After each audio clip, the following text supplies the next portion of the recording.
Today I'm going to show you how to customize your Typeform URL.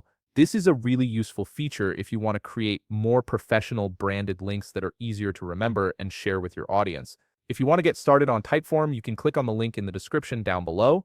First, open your browser and head over to typeform.com. Once you're there, log in using your credentials. Make sure you have your email and password ready so you can access your account quickly. After logging in, you'll land on your dashboard where you'll see all of your existing forms displayed. From here, click on the name of the form you want to edit. If you're starting fresh, you can also create a new form instead.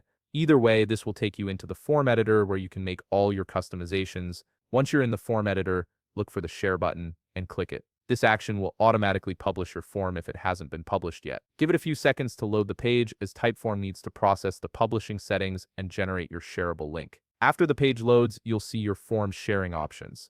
Now click the Edit button. This is where you'll be able to access the URL customization settings. Here's where things get important. In order to customize your Typeform URL, you must first upgrade your account. The URL customization feature is not available on the free plan, so you'll need to select one of Typeform's paid plans to unlock this functionality. This upgrade gives you access to more professional branding options and helps your forms stand out. Once you've upgraded your account, you can now customize your URL. The process is straightforward and follows the same steps we just went through. Head back to the Share section of your form, click Edit, and this time you'll notice the URL customization field is now available to you. In the right-hand URL field, type your desired custom text. This is where you can add something memorable and on-brand, like your company name or a specific campaign identifier. Make sure to choose something clear and relevant so your audience knows exactly what they're clicking on. And that's it. You've successfully customized your Typeform URL to make it more professional and easier to share. If you found this video helpful, please leave a like, subscribe, and see you in the next video.